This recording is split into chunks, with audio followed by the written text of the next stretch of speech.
ఇంకేమో అంటుంది ఇంకా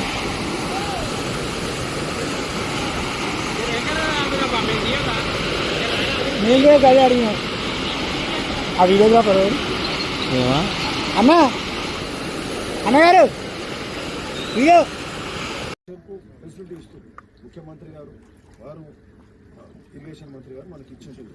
అది బాగుంది కానీ అవన్నీ బాగా అయితే ఖచ్చితంగా. కానీ మన ఒలిగొండ మండలి కానీ పోచంపల్లి కానీ జీవినగర్ కానీ ప్రతి మండలం ప్యారలల్ కెనాల్స్ ఉన్నాయి. ఇప్పుడు బునియాది కాని కాలువ 7 ఊర్ల పట్టిపోతే ఒలిగొండ మండలంలో ఈ కాలువ 15 ఊర్లకు పోతుంది. అంటే అది ఎంతనో దానికంటే డబల్ ఇంపార్టెన్స్. సో ఉన్న కాలువను మంచిగా చేసుకోవాలి అంతే కదా. ఈ మూసి మీద ఉన్న పెద్ద కాలువ ఇది 10-12 కోట్ల 10-12 కోట్స్ పెట్టి ఈ కాలువ మంచిగా చేస్తే ఒలిగొండ శాసనకాలం ఎప్పుడు ఈ తూము నెంబడి కాలువలు నెంబడి తిరిగి అవసరం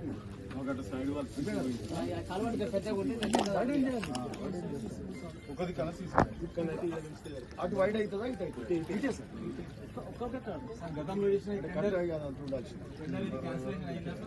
ఎంఆర్ఓ గారు వచ్చారా?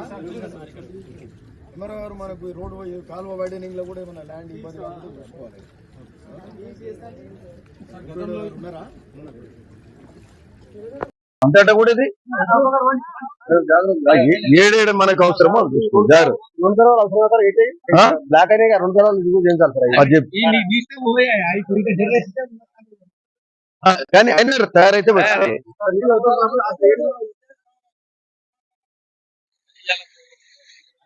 ఏది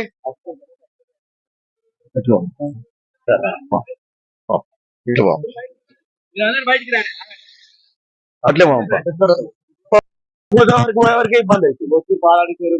పాలాడు చెర్లకు పోవాలి. ఇది ఇప్పుడు బునియాది కాని కాలం అంటున్నాం, బునియాది కాని కాలం పెద్ద మరమ్మతు పెడుతున్నాం. కానీ ఈ భీమలింగంలో ఎక్కువ నీళ్ళు పోతున్నాయి.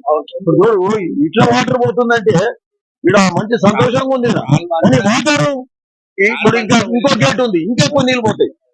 బట్ కాలువ ఇది వాటర్ క్యారింగ్ కెపాసిటీ తక్కువ ఉంది. అది అక్కడక్కడ పెంచుకుంటూ పోవాలి.